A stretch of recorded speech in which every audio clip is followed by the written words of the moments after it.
개몽을 위한 적십자 회담을 열자고 북한에 제안했습니다. 문재인 대통령의 베를린 구상 이행을 위한 첫 후속 조치입니다.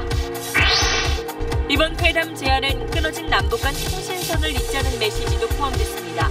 대화에 앞서 기초적인 전화통신선이라도 되살리자는 의지가 반영됐습니다. 충청 지방에 쏟아진 기록적인 폭우로 7명이 숨지고 1명이 실종된 것으로 집계됐습니다.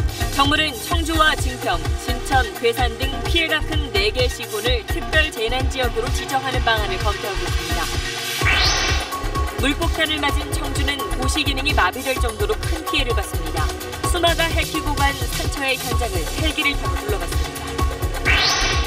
최저임금 인상으로 직접적인 영향을 받게 된 영세업자들은 무인결제 시스템을 도입하는 등 인건비 부담 줄이기에 나서고 있습니다. 자칫 일자리 시장이 냉각되는 등 부작용에 대한 우려도 커지고 있습니다. 문재인 대통령은 소상공인과 영세 중소기업의 부담을 줄이기 위한 방안을 마련하라고 지시했습니다. 최저임금 10,000원은 사람답게 살 권리를 상징한다며 강한 추진 의지를 밝혔습니다. 청와대가 민정수석실에 이어 정무수석실에서도 박근혜 정부 때 작성된 문건 1,300여 건을 발견했다고 밝혔습니다. 지난주 공개된 민정수석실 문건에 대해 우병우 전 수석은 무슨 상황인지 모른다는 입장을 밝혔습니다. 국내에서 방송 활동을 하던 탈북 여성이 북한의 인터넷 선전 매체에 등장해 남한을 비난했습니다. 경위를 놓고 간첩설과 납치설이 돌고 있는 가운데 관계기관이 이 여성에 대해 조사하고 있습니다. 신고리 원전 오류 포기의 연구 중단 여부를 결정하기 위한 공론화위원회 구성 작업을 속도를 내고 있습니다. 한국수력원자력 이관섭 사장은 정부 요청에 따라 공사 일시 중단을 결정했지만 공사가 영구 중단되지 않도록 노력하겠다고 말했습니다.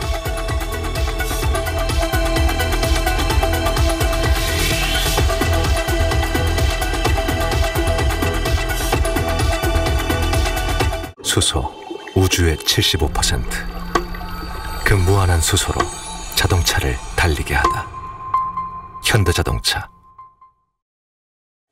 여러분 안녕하십니까. 정부가 북한의 군사회담과 적십자 회담을 열자고 공식 제의했습니다. 적대 행위 중단과 이산가족 상봉 문제를 각각 논의하자는 겁니다. 문재인 대통령의 베를린 구상을 실행하는 첫 후속 조치로 북한이 어떻게 나오냐에 따라서 남북관계의 흐름을 바꿀 수 있는 계기가 될 걸로 보입니다. 오늘 첫 소식 먼저 김웅수 기자입니다. 정부는 군사분계선에서 적대 행위를 중지하기 위한 남북 군사당국 회담을 열자고 북한 당국에 공식 제의했습니다. 일체 적대 행위를 중지하기 위한 남북 군사당국 회담을 7월 21일 판문점 북측 지역 통일각에서 개최할 것을 북측에 제의합니다. 이와 동시에 추석 이산가족 상봉 행사 추진을 위한 적십자 회담도 제안했습니다. 남북 적십자 회담을 8월 1일 판문점 우리 측 지역 평화의 집에서 가질 것을 제의합니다. 두 회담 제의는 문재인 대통령이 독일에서 밝힌 베를린 구상의 후속 조치입니다. 문 대통령은 휴전협정 64주년인 오는 27일을 기해 남북이 군사분계선에서 일체의 적대 행위를 중지하고 14 남북 정상선언 10주년이자 추석인 10월 4일 이산가족 상봉 행사를 하자고 제안한 바 있습니다. 한반도 긴장 완화는 가장 시급한 문제입니다. 지금처럼 당국자 간 아무런 접촉이 없는 상황은 매우 위험합니다. 정부는 북한도 한반도 평화와 남북관계 발전을 추구하고 이전 남북 간 합의들을 존중한다면 제안에 호응하라고 촉구했습니다. 북한이 응한다면 지난 2015년 12월 남북 차관급 회담 이후 1년 7개월 만에 남북 당국 간 회담이 성사되는 겁니다. SBS 김웅수입니다. 정부는 북한의 통신선을 통해서 오늘 제안에 답을 달라고 했습니다. 즉 오늘 제안에는 끊어진 남북 통신선을 다시 잇자는 또 하나의 메시지가 담겨 있는 겁니다. 현재 남북 간의 연락망이 완전히 끊긴 상태에서 먼저 기초적인 전화 통신선이라도 되살리자는 의미입니다. 계속해서 이성철 기자입니다. 정부는 남북 군사당국 회담과 적십자 회담 제안을 북한 당국에 직접 하는 대신 언론을 통해 간접 전달하는 방식을 택했습니다. 남북을 잇는 통신망이 완전히 끊긴 불가피한 상황 때문입니다. 그러면서 북한 당국엔 끊어진 통신선을 복원해 응답할 것을 주문했습니다. 단절되어 있는 서해지구 군 통신선을 복원하여 우리 측 제안에 대한 입장을 회신해 주기 바랍니다. 지금까지 운용되온 남북 간 군 통신선은 모두 9회선, 금강산과 개성공단 입출경을 관리하기 위한 동해지구 3회선, 서해지구 3회선과 서해상 우발 충돌 방지를 위한 3회선입니다. 하지만 동해지구 통신선은 산불로 훼손돼 끊어졌고 우발 충돌 방지를 위한 통신선은 회선이 낡아 10년째 연결되지 않고 있습니다. 지난해 2월 정부의 개성공단 폐쇄에 대한 대응으로 북한이 서해지구 군 통신선과 판문점 적십자 연락 채널마저 차단하면서 남북 간 연락 창구는 완전히 막혔습니다. 판문점 남북 연락 채널 및 서해 군 통신선이 조속히 정상화되어야 한다는 희망대로 북한이 전격적으로 통신선으로 답을 줄지 지금까지처럼 관영 매체를 통해 반응하는 선에서 그칠지는 미지수입니다. SBS 이성철입니다. 이렇게 북한의 군사회담과 적십자 회담을 동시에 제의한 건 당장 할 수 있는 것부터 해나가자는 뜻도 담겨 있습니다. 하지만 회담이 성사되더라도 남북 간의 입장 차이를 줄이는 일은 쉽진 않아 보입니다. 이 소식은 김수영 기자입니다. 남북 군사회담이 열리게 되면 지난 2014년 10월 이후 33개월 만입니다. 군사분계선 지역에서 적대 행위를 중지하자는 제안은 북한이 솔깃해할 부분이 있습니다. 북한이 특히 예민해하는 대북 확성기 방송 중단이 우선 거론됩니다. 역시 민감한 전단 살포 중단도 포함될 수 있습니다. 이산가족 상봉은 북한 역시 인도적 협력 사업을 부정하지 않는다고 밝혀 남북이 원칙적으로 이견은 없는 상태입니다. 우리 측의 제안대로 오는 10월 4일 이산가족 상봉 행사가 성사된다면 2015년 10월 이후 2년 만입니다. 하지만 북한은 무엇보다 한미연합 군사훈련 중단을 요구하며 떠보기에 나설 가능성이 큽니다. 이와 함께 북한이 중국에서 탈출한 여종업원 12명과 김연희 씨 송환을 이산가족 상봉 조건으로 내걸고 있는 것도 걸림돌입니다. 논의하기에 대단히 어려운 주제들이 많지만 이러한 것들은 중장기 과제로 돌리고 당장 할 수 있는 것들을 중심으로 남북이 대화를 할 필요가 있다고 봅니다. 새 정부 출범 뒤 내준 대북 접촉 승인은 60건. 이번 제의에 대한 북한의 호응에 따라 남북 접촉의 물꼬가 트일 수도 있습니다. SBS 김수영입니다. 네, 그럼 안정식 북한 전문 기자와 함께 좀 더 자세한 내용 살펴보겠습니다. 자, 가장 궁금한 게 아무래도 북한이 이 회담 제의를 받아들일까요? 북한이 이틀 전에 문 대통령의 베를린 구상에 대해서 잠꼬대 같은 궤변이다 이렇게 비난을 했습니다. 상당히 부정적인 반응인데 그럼에도 불구하고 받을 수도 있겠다 싶은 부분이 있기는 합니다. 어떤 부분을 북한이 받아들일 만할까요? 일단 북한한테 현실적인 이득이 되는 부분이 있습니다. 이 군사회담이 하려면은 확성기 중단 문제가 논의가 될 텐데 이 확성기 부분은 북한이 굉장히 곤혹스럽게 생각하는 부분이거든요. 그러니까 군사회담에 나와서 확성기 중단만 얻어가도 북한 입장에서는 손해볼 게 없는 회담이다. 이렇게 볼 수가 있겠습니다. 또 한 가지는 북한이 그동안 계속 주장해온 게 근본 문제를 해결해야 된다. 그러면서 정치 군사적인 대결 상태를 해소해야 된다. 이렇게 주장해 왔는데 군사회담에 나와서 한미훈련 중단 같은 이런 정치 군사적인 문제를 굉장히 강하게 어필하고 나올 가능성도 있어 보입니다. 어떤 이유로든 일단 대화가 시작이 되면 그래도 남북 관계에 좀 실마리가 풀릴 수 있다 이렇게 좀 볼 수 있지 않을까요? 그렇게 볼 수도 있겠는데요. 북한이 우리 뜻대로 움직여주진 않겠죠. 우선 이 북한 입장에서 지금 가장 중요한 거는 역시 미국과의 대결 아니겠습니까? 남북 관계는 좀 부수적이다 이렇게 볼 수가 있는데 그러니까 남북 대화를 이용해서 한미 갈등을 부추기거나 대북 제재를 이완시키는 쪽으로 이용하려고 할 가능성이 있습니다. 그리고 또 한 가지 이 북한이 추가 도발할 가능성도 있는데요. 오는 27일이 이제 정전협정 체결일인데 북한은 이날을 전승절이라고 부릅니다. 네. 그러니까 6.25 전쟁 때 미국과 싸워서 이긴 날이다 이런 건데 요즘 같은 분위기에는 이 전승절 때도 북한이 도발할 가능성이 있어 보이고요. 이 다음 달 중하순에 이 북한이 반발하는 한미연합훈련이 있고 그러네요. 9월 9일 날 북한 정권 수립일인데 작년 이날에 핵실험을 했었습니다. 그랬죠. 그러니까 이제 북한이 남북 대화 때문에 도발을 안 할 거다 이렇게 보기는 어렵지 않겠습니까? 이제 대화가 시작돼도 과정은 순탄치 않을 거다 이렇게 봐야 될 것 같습니다. 대화가 열리더라도 경각심을 늦출 수는 없겠네요. 예. 네, 잘 들었습니다. 지금부터는 비피해 지역의 복구 상황 자세히 전해드리겠습니다. 어제 충청 지방에 쏟아진 기록적인 폭우로 모두 7명이 숨지고 1명이 실종된 걸로 잠정 집계됐습니다. 이재민도 500명이 넘었습니다. 정부는 충북 청주와 증평을 포함한 4곳을 특별 재난지역으로 선포하는 방안을 검토하고 있습니다. 먼저 노동규 기자가 헬기를 타고 피해 지역을 둘러봤습니다. 비가 그친 뒤 하천 수위는 제법 낮아졌습니다. 나뭇가지에 얽힌 채 쓰러져 있는 화물차들이 곳곳에서 모습을 드러냅니다. 중장비까지 동원해 끌어내려 해도 쉽지가 않습니다. 상인들은 비에 젖은 사무기기를 꺼내 말리고 물에 잠겼던 공장은 살수차까지 동원해 집기에 묻은 진흙을 씻어냅니다. 뭐라도 쓸만한 걸 건져보려 하지만 대부분 쓰레기차에 실립니다. 군부대까지 동원돼 쓰레기 더미를 치우지만 속도는 더딥니다. 수마가 핥히고 간 상처는 깊었습니다. 이번 폭우로 전국에서 7명이 숨졌고 1명이 실종됐습니다. 집일은 이재민이 517명, 불어난 물에 고립됐다가 구조된 사람만도 655명에 달합니다. 시간당 최대 90mm가 넘는 폭우가 쏟아진 청주시는 정확한 피해조차 집계하지 못하고 있습니다. 침수 피해를 본 차량이 보험사에 접수된 것만 3,000대에 가깝고 주택 680여 동이 물에 잠기거나 파손됐습니다.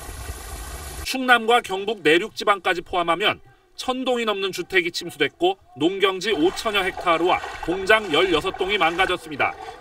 정부는 청주와 증평, 진천, 괴산군 등 피해가 큰 4개 시군을 특별 재난지역으로 지정하는 걸 검토하고 피해 주민의 재산세 납부 기간을 내년 1월 말까지 연장하기로 했습니다. SBS 노동규입니다. 보신 대로 물폭탄을 맞은 청주에선 수마가 핥히고 간 상처들이 고스란히 그 모습을 드러냈습니다. 상가와 가옥들이 엉망진창이 됐고 지하 주차장은 이틀째 물에 잠기기도 했습니다. 이용식 기자가 그 현장을 둘러봤습니다. 무섭게 퍼붓던 장대비에 평온했던 도심은 순식간에 흙탕물 바다가 됐습니다. 차도는 물론 가로수까지 잠기고 거센 빗물이 건물 지하로 쏟아져 들어갑니다. 이렇게 쏟아져 들어온 물살은 철문까지 뚫고 지하로 들이닥쳤습니다. 천장이 찢겨 떨어지고 사무실 벽도 맥없이 부서졌습니다. 남은 집기들은 장마 쓰레기를 뒤집어 썼습니다.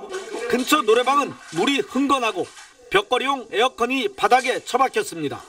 저쪽 도로에서 이제 막 차면서 들어오는 거예요. 넘쳐 흘러가지고. 계단까지 다 찼었으니까 완전 침수예요, 여기는.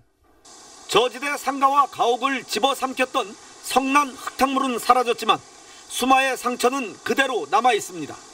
강한 물살에 다리 위에 설치되어 있던 난간도 떨어져서 하천 바닥에 처박혀 있습니다. 갑자기 집으로 들이닥친 하천물에 방과 거실은 아수라장이 됐습니다. 냉장고가 쓰러지고 가재 도구들도 뒤죽박죽 됐습니다. 흙탕물이 덮친 식당도 성한 것 하나 없습니다. 살림살이들이 온통 물에 젖고 진흙을 뒤집어 썼습니다. 어떻게 전자제품 하나가 치울 수가 없었어요. 몸뚱이만 나와라 그래가 그냥 빠져나온 거예요. 아파트 지하 주차장은 이틀째 빗물에 잠겼습니다. 깊이만 4m, 차량 수십 대가 물속에 갇혔습니다.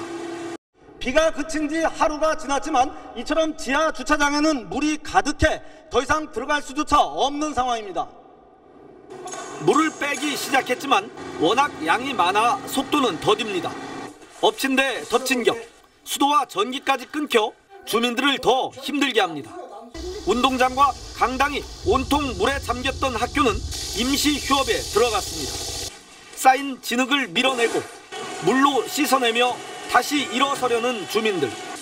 수마의 상처 입은 마음을 보듬어줄 관심과 지원이 절실해 보입니다. SBS 이용식입니다. 또 이번 폭우는 농민들에게도 큰 피해를 남겼습니다. 불과 한 달 전만 해도 극심한 가뭄으로 고통을 겪었는데 이번에 비 피해까지 겹치면서 한 해 농사를 포기해야 할 처지에 놓였습니다. 이성훈 기자입니다. 충북 괴산군의 한 인삼밭입니다. 고랑은 빗물로 가득 차 있고 인삼싹은 진흙에 뒤덮여 있습니다. 30년 넘게 같은 밭에서 인삼 농사를 지었다는 이 농민은 밭을 모조리 뒤엎어야 할 처지에 놓인 건 이번이 처음이라고 말합니다. 인삼이라는 건 이 물이 한번 이렇게 쭉 들어갔다 나오면은 전부 썩거든요. 느닷없이 이게 뭐 물이 돼 닥칠 것을 또 우리가 없는 거예요. 인근 농가도 사정은 마찬가지입니다. 비닐하우스 뼈대가 엿가락처럼 휘었고 비닐은 뜯겨나갔습니다. 토마토 줄기에 사람 키높이까지 묻은 흙이 처참했던 상황을 말해줍니다. 애호박 하우스에도 빗물이 들어차 수확은 기대하기 어려워졌습니다. 폭염에 가뭄에 농작물 다 망가뜨리고 이제 비에 또 다 망가뜨리고 큰일이야 큰일. 한꺼번에 많은 비가 내리면서 이곳 옥수수밭도 큰 피해를 입었는데요.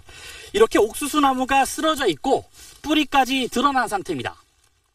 청주에선 출하를 앞둔 수박이 폭우에 잠겨 상품성을 잃었습니다. 농사를 짓는 사람 입장에서는 이게 이제 자식이나 마찬가지잖아요. 그러면 자식을 잃은 그런 슬픔이라고나 할까요? 최악의 가뭄을 이겨내며 농작물을 키워온 농민들은 허탈감을 감추지 못하고 있습니다. SBS 이성훈입니다.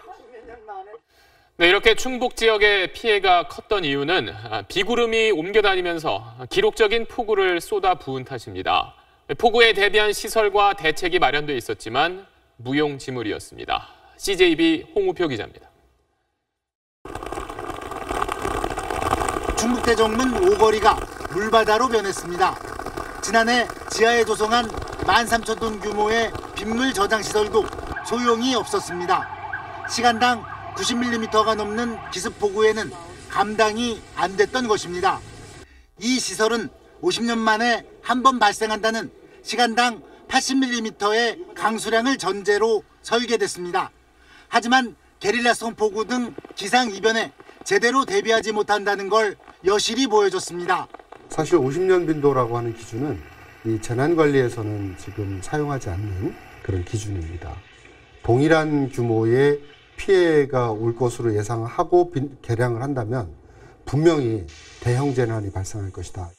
하천관리도 엉망이란 사실이 이번 폭우를 통해 드러났습니다. 성남천과 율량가경천이 범람하거나 범람위기에 놓이면서 주변 상가와 가옥 피해가 컸습니다. 특히 청주 시내 소하천 인접지역은 집중호우로 인한 역류현상으로 막대한 피해를 받습니다. 피해를 받은 시민들께 먼저 좀 죄송하다는 이제 그런 말씀을 드리고 한 100년 주기에 어떤 그런 피해도 좀 그 피해가 없는 그런 어떤 우리 안전 재시설을 좀 만들어야 되겠다. 준비를 했지만 그 준비가 철저하지 못했다는 것이 청주시 재난방재 시스템의 현실이었습니다. CJB 뉴스 홍우표입니다. 청와대가 민정수석실에 이어 정무수석실 캐비닛에서 박근혜 정부 문건 1,300여 건을 추가로 발견했다고 밝혔습니다. 특히 위안부 합의, 세월호, 선거와 관련한 적법하지 않은 지시사항도 있었다고 설명했습니다. 보도에 정영태 기자입니다.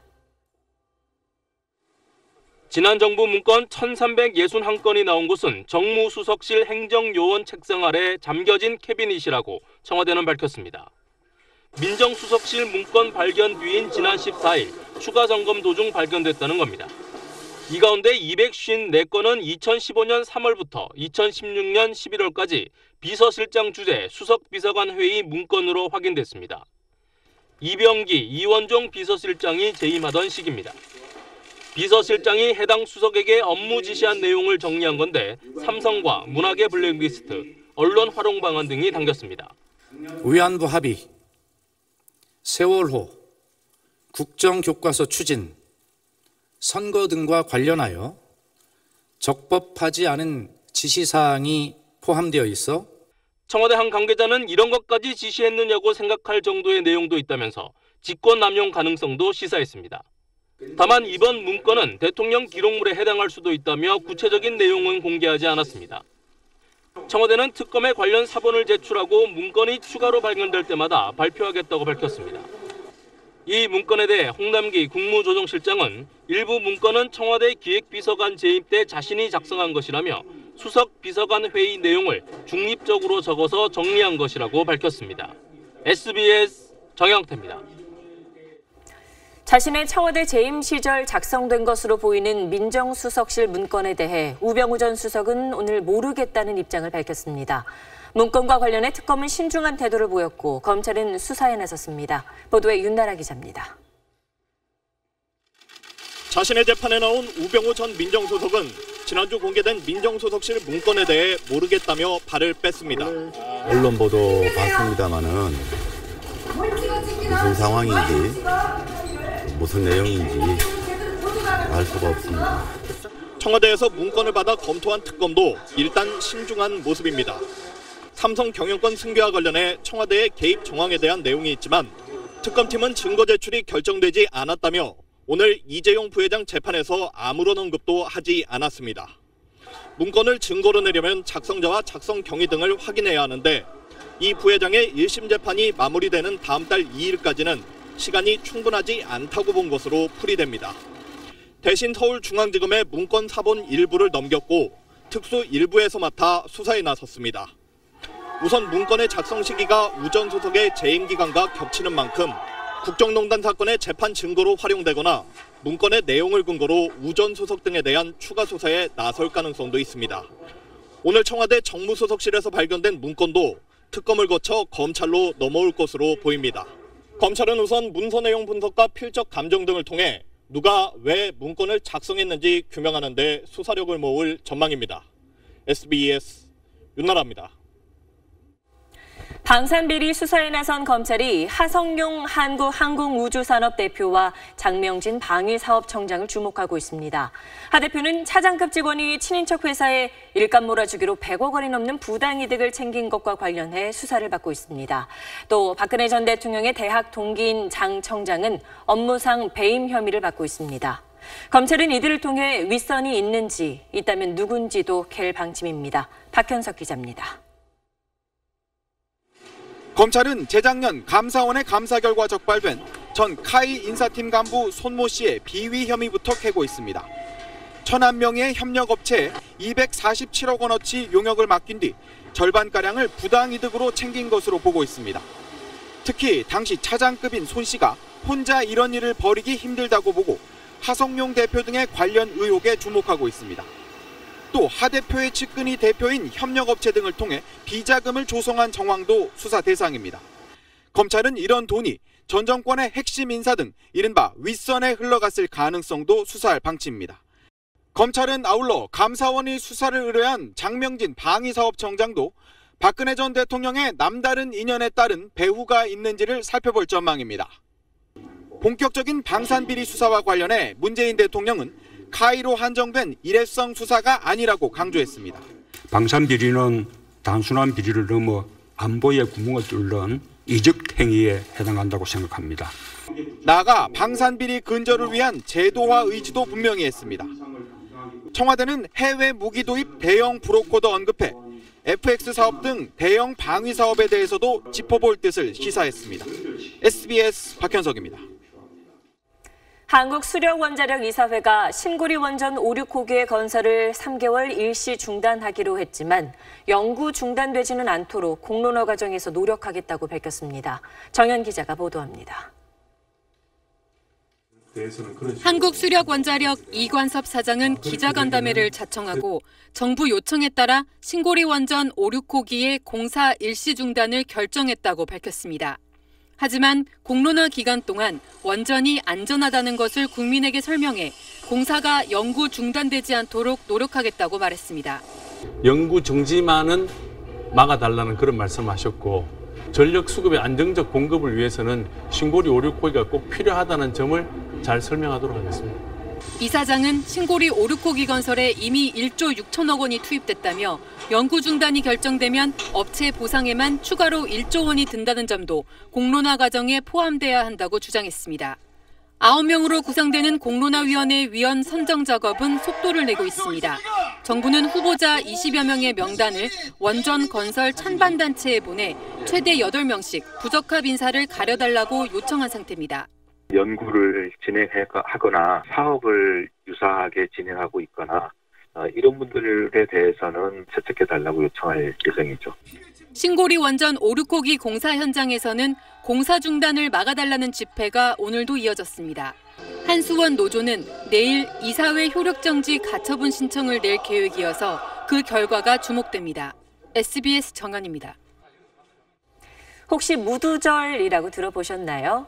두목이 없는 날, 그러니까 직장에서 상사가 자리를 비우는 날을 말하는 은어입니다.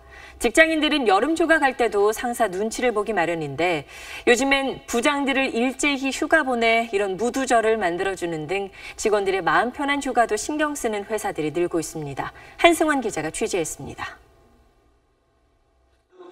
한 보안업체 지사의 아침 회의 시간. 그런데 지사장의 자리가 비어 있습니다. 전국 97곳에 달하는 이 업체 지사장들이 일제히 일주일간의 휴가를 떠난 겁니다. 상사 눈치를 보면서 휴가를 제대로 쓰지 못하는 기업 문화를 바꾸기 위해 회사가 내린 결정입니다. 하루 휴가 내는 것도 사실 좀 부담스러운 게 좀 있습니다. 지금은 좀 배려를 해주시니까 좀 가족들하고 사전에 계획해서.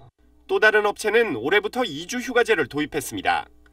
좋은 직장 만들기란 사내 프로젝트에서 나온 아이디어를 회사 측이 전격 수용한 겁니다. 다들 이거 정말 가도 되는 건가 이런 고민 많이 했었는데 이렇게 길게 쉴 수 있어서 좀 못 가봤던 지역 좀 깊게 여행할 수 있는. 직급이 올라갈 때마다 한 달간 안식 휴가를 주거나 휴가 사용률이 낮은 부서 부서장의 성과급을 깎는 기업까지 생겼습니다. 휴가 기간 동안에 어떤 재충전을 통해서 어떤 생산성도 향상되고 어떤 업무에 대한 어떤 새로운 아이디어라든지 어떤 효율성 개선 그런 부분에 아주 큰 효과가 나타난다고. 우리 근로자의 평균 노동 시간은 주당 40시간 이상으로 OECD 국가 중 최고 수준. 직원들이 잘 쉬어야 오히려 생산성이 높아진다는 공감대가 기업들 사이에 차츰 확산하고 있습니다. SBS 한승환입니다. 다음 소식입니다. 국내에서 방송 활동까지 하던 한 탈북 여성이 갑자기 북한 선전 매체에 등장해서 남한 사회를 비난했습니다. 다시 북한으로 돌아간 걸로 추정되는데 우리 정부가 정확한 입국 경위를 조사하고 있습니다. 강청환 기자입니다. 북한의 대외 선전 매체인 우리민족끼리가 어제 공개한 영상입니다. 저는 2014년 1월 남조선으로 갔다가 2017년 6월 조국의 품으로 다시 안긴 전혜성입니다. 약 27분 분량의 이 영상에서 북한을 탈출했다가 재입국했다고 자신을 소개한 이 여성은 탈북 전력을 후회하고 있다며 남한 사회에 대한 비판을 이어갑니다. 모든 게 돈으로 좌우지되는 남전 사회에서는 저같이 조국을 배신하고 도주한 여성들에게 차려지는 것은 오직 육체적 고통과 정신적 고통을 따르는 그런 것들이었습니다. 해당 여성은 지난해부터 임지현이라는 가명으로 탈북자를 소재로 한 국내 종합편성 채널 프로그램에 출연해온 것으로 확인됐습니다. 올 4월까지 방송에 출연했다는 점에서 자신의 주장대로 최근 재입국한 것으로 추정됩니다.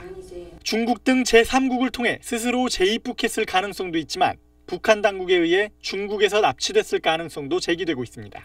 한국에 정착한 탈북자가 다시 북한으로 건너간 사례는 공식 확인된 것만 20건에 달합니다. 지난 2009년 탈북한 한 부부가 3년 뒤 재입국해 평양에서 기자회견을 한 뒤 다시 탈북해 우리나라에서 징역형을 선고받은 사례도 있었습니다. 통일부는 해당 여성의 재입국 경위를 조사하고 있습니다. SBS 강청환입니다. 교통법규를 어긴 차량만 골라 일부러 사고를 낸 뒤 돈을 타내는 보험 사기가 끊이질 않고 있습니다. 그 피해가 한 해 3,200억 원에 달하는데 이런 범죄가 줄지 않는 데는 이유가 있었습니다. 손영한 기자가 취재했습니다. 앞으로 끼어드는 트럭, 뒤따르던 승용차는 오히려 속도를 높이더니 들이받습니다. 지나려는 차에도 피하지 않고 들이받습니다. 동승자는 놀라지도 않습니다. 아무 말 않고 있어야지. 경찰에 구속된 38살 김모 씨는 이렇게 44차례 사고를 내고 2억 5천만 원을 받아낸 혐의를 받고 있습니다. 또 17차례 접촉 사고를 내고 보험금 1억 1천만 원을 타낸 일당 32명도 경찰에 적발됐습니다. 지난해 당국에 적발된 보험 사기 금액은 3,200억 원에 달합니다. 보험 사기가 계속되는 이유 중 하나는 피해 운전자들이 경찰 신고를 꺼린다는 데 있습니다. 진단서, 견적서 등 10여 종의 서류를 내고 최소한 2번은 경찰서에서 조사를 받아야 해 시간이 많이 들고 번거롭기 때문입니다. 이렇다 보니 크지 않은 사고는 대부분 보험사에 맡겨버립니다. 경찰이 간단하게 확인하는 그런 어떤 절차를 둠으로써 단지 사건에 관계된 핵심적인 내용들만 확인을 하는. 경찰은 보험 사기가 의심되면 번거롭더라도 우선 경찰에 신고해야 피해를 막을 수 있다고 당부합니다. SBS 손형환입니다. 서울 숭이초등학교 학교폭력 사건을 조사했던 학교폭력자치위원회의 최초 결론은 폭행의 고의성이 없었기 때문에 학교폭력이 아니라는 것이었습니다. 취재진이 사건 초기 학생들의 진술서를 한번 살펴봤습니다. 아이들이 이불을 깔고 때렸다. 또 피해 아동이 울었지만 아무개는 계속 괴롭혔다. 그런데 이런 내용은 조사에 반영되지 않았고 결국 폭행에 고의성이 없다는 결론으로 이어졌습니다. 진술서의 내용을 김종원 기자가 분석했습니다. 지난 4월 숭이초 수련원에서 이불 폭행 사건이 일어나고 나흘 뒤 담임교사는 현장에 있었던 아이들에게 있었던 일을 쓰게 했습니다. 이 최초 진술서에는 비구는 피해 아동이 울어도 계속 괴롭혔다. 바나나 우유처럼 생긴 비누를 먹도록 요구해서 비누를 먹였다 등의 내용이 담겼습니다. 사흘 뒤 아이들은 두 번째 진술서를 작성합니다. 피해 아동이 이불 아래에 있다는 걸 알고도 내려오지 않은 사람이 누구였느냐는 질문에 비군이라고 2명이 답했습니다. 하지만 이런 초기 진술 내용은 학교의 공식 조사가 시작되면서 배제됐습니다. 전담기구 조사에서 담임교사가 최초 조사한 학생 진술서 내용을 전혀 반영하지 않은 것으로 확인됐습니다. 고의성을 입증할 만한 내용이 담긴 초기 진술들은 학교의 전담기구 조사 과정에서 아이들이 모르고 그랬던 것 같다라고 바뀌었고 결국 고의성이 입증되지 않으므로 학교폭력이 아니다라는 결론으로 이어졌습니다. 앞뒤 진술이 너무 다르기 때문에 이거는 진실한 진술이라고 보기 어려워요. 이거는 결과적으로는 어른이 어떤 식으로든 아이들한테 압력을 줬다고밖에 볼 수가 없어요. 아이들의 진술서는 숭이초등학교가 SBS 보도에 대해 정정 보도를 청구하면서 언론중재위원회에 제출한 증거 자료에 포함되어 있었습니다. SBS 김종원입니다. 정육점이나 철공소 그리고 수제 구두점, 우리에게 꼭 필요한 업종들이지만 언제부턴가 젊은이들이 하기를 꺼리는 이른바 옛날 업종으로 여겨져 왔습니다. 그런데 최근 이런 분야의 첨단 지식과 청년 특유의 감수성으로 새바람을 불어넣는 젊은이들이 등장했습니다. 권혜리 기자가 소개하겠습니다. 서울 대학가의 원룸. PD랑 좀 조절을 했었거든요. 이거? 약간 좀 늘려달라고 그냥 말했어. 6대급인데? 밤늦게까지 머리를 맞대고 삼겹살 맛을 평가하는 이들은 온라인 정육점을 운영하는 27살 동갑내기들입니다. 명문 공대를 졸업했지만 졸업 후 몇 달간 고기만 썰며 연구한 끝에 도축 후 최장 닷새 안의 고기만 대형마트 수준의 가격으로 배달하는 시스템을 구축했습니다. 축산업이 오랫동안 변화가 좀 없었던 인더스트리잖아요. 지금 해결이 안 되고 있는 문제들을 IT를 활용해서 해결을 하면 해결이 되겠다라고 생각이 됐었어요. 쉴 새 없이 절삭기계가 돌아가는 서울 물레동 철공소 거리에서 가장 조용한 점포.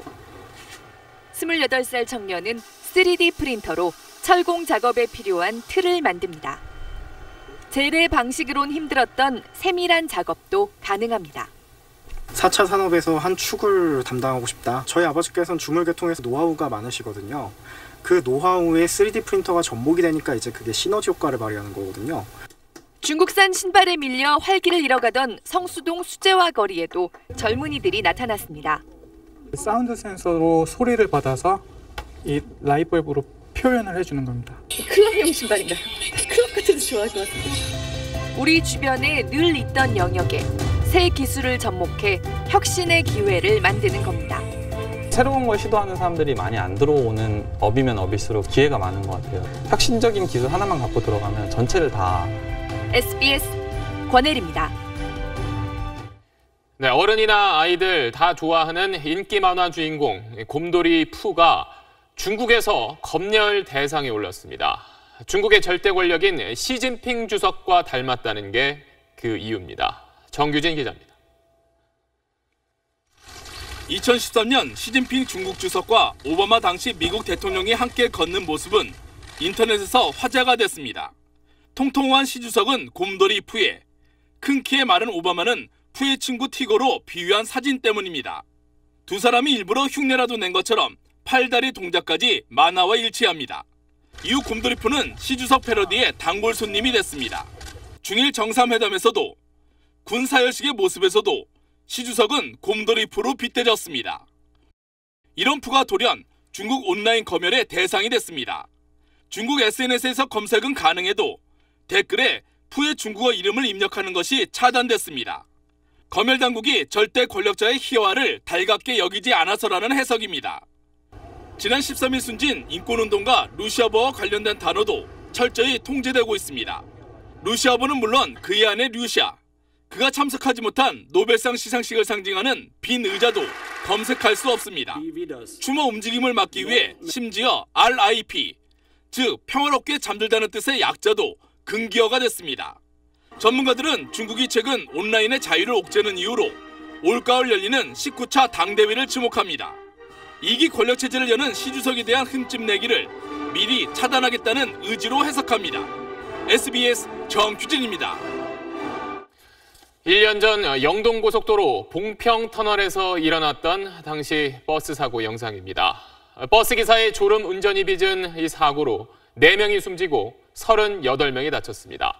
버스 졸음 운전 사고는 지난해 하반기에만 모두 38건이 일어났습니다. 봉평터널 사고 이후 정부가 방지 대책을 내놨는데도 왜 참사는 계속 되풀이되고 있는지 전영우 기자가 취재했습니다. 지난 2월 버스 기사들의 경우 퇴근 후 8시간의 휴식을 보장하라는 여객법 시행령이 개정됐습니다.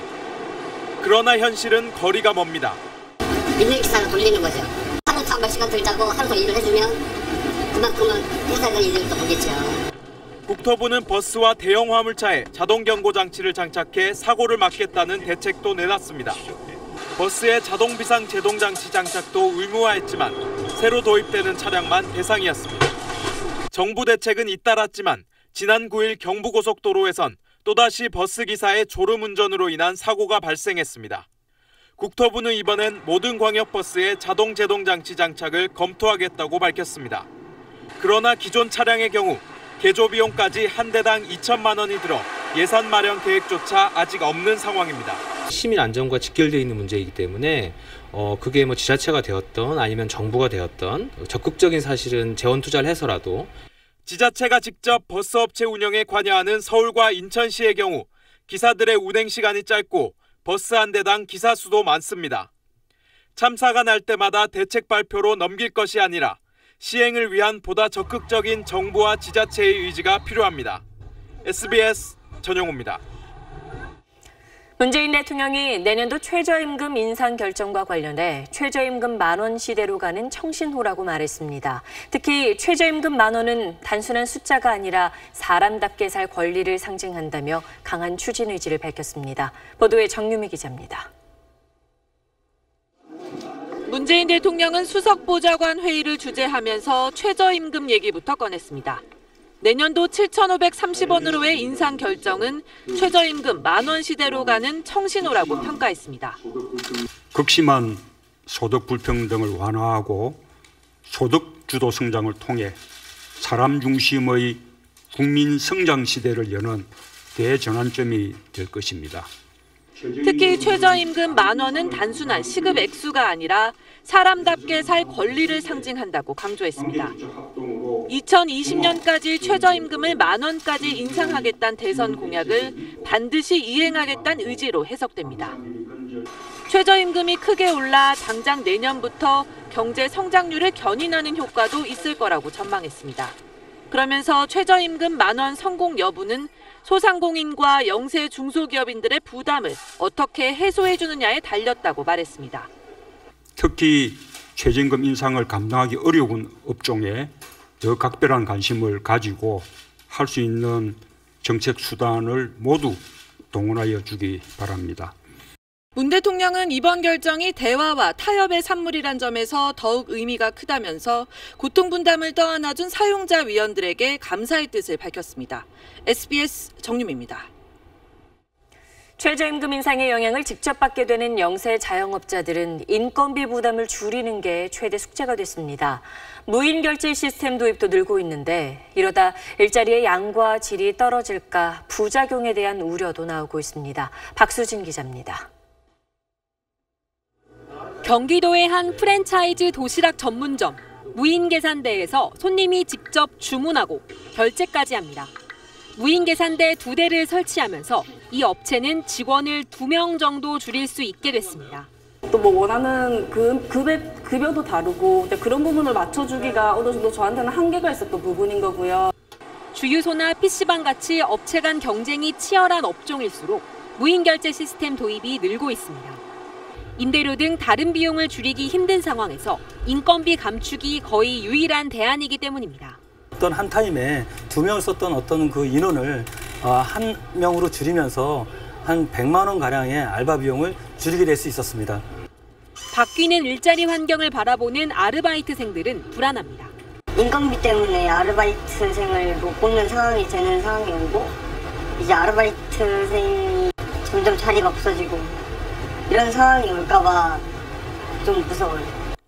인력을 극도로 줄인 탓에 남은 근로자들은 과도한 업무에 시달리기도 합니다. 근로자 없는 직장이 만들어질 수가 있다. 이거는 상당히 우리 노동시장에서는 굉장히 비극적이고 굉장히 위험한 지금 상황일 수밖에 없는데 일자리의 어떤 양과 질의 조화라고 하는 관점에서 일자리를 없애는 방향으로 이게 전개되지 않도록 하는 그러한 배려가 필요한 시점이 아닌가. 근로자 삶의 질을 높이기 위한 최저임금 인상이 오히려 고용시장 냉각으로 이어지지 않도록 보호장치 마련이 필요하다는 지적입니다. SBS 박수진입니다. 내년도 최저임금 대폭 인상으로 소득 주도의 경제 성장이란 정부 구상이 첫 발을 내디뎠다는 평가가 나옵니다. 하지만 늘어난 인건비로 큰 부담을 느끼는 쪽도 있죠.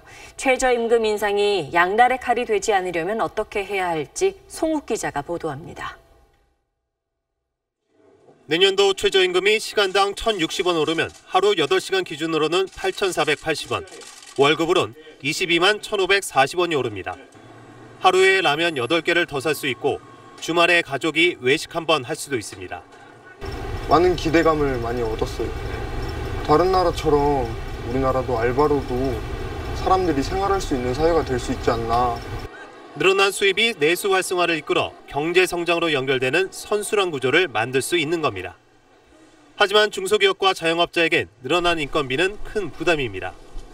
정부가 임금 상승의 일정 부분을 재정으로 지원한다는 카드를 꺼냈지만 지속 가능한 대책은 아닙니다.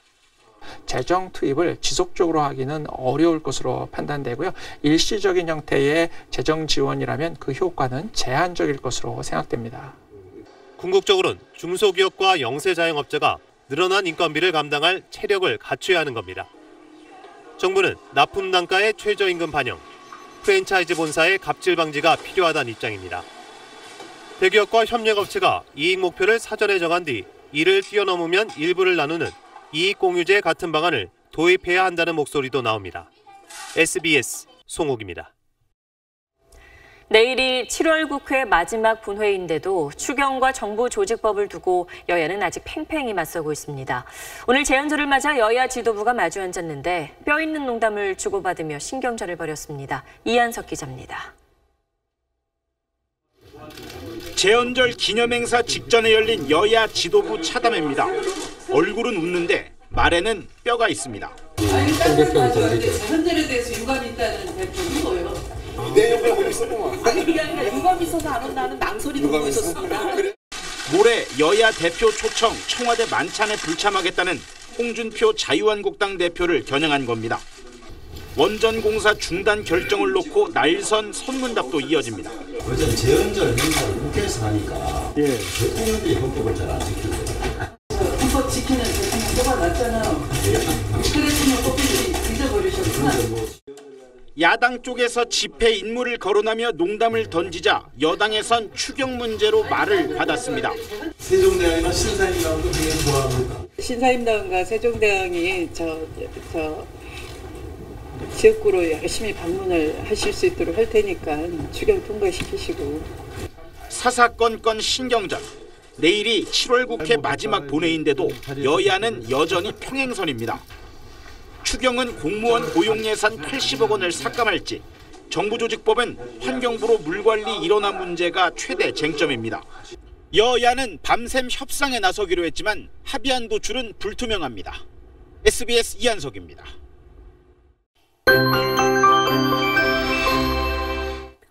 지난 주말 기록적인 폭우가 쏟아진 충북 청주 지역, 오늘은 주말보다는 비의 강도가 약했습니다. 그래도 충청 곳곳으로 큰 비가 지나면서 한때 홍우특보가 내려지기도 했는데요. 지금 서해상에서 강한 비구름대가 다시 서쪽 지방부터 영향을 주고 있습니다. 앞으로 충청 남부와 전북 지방으로는 100mm 안팎의 큰 비가 더 내리겠고요. 내일 아침이면 모두 그칠 것으로 보입니다. 동해안과 남부지방 그리고 제주를 중심으로는 폭염특보가 이어지고 있습니다. 이렇게 더위 속에 내일도 대기가 불안정해지면서 소나기 소식이 있으니까요. 우산 챙겨나가시는 게 좋겠습니다. 내일 그 외 지역은 구름 많은 날씨가 이어집니다. 밤사이 곳곳으로는 열대야가 나타나겠고 한낮 기온은 서울은 31도, 남부지방은 대구가 34도까지 오르겠습니다. 이후로 장맛비는 주 후반쯤 다시 내리겠습니다. 내셨습니다. 오늘은 대한민국 헌법이 제정된 지 69년째 되는 날입니다. 제헌절은 국경일이지만 지난 2008년부터 공휴일에서 제외된 이후엔 국민적 관심이 점차 줄어들고 있다는 목소리도 나오고 있습니다. 쉬는 날이 아니라는 게 제헌절의 의미까지 가볍게 생각해도 된다는 뜻은 아닐 겁니다. 뉴스 마치겠습니다. 고맙습니다.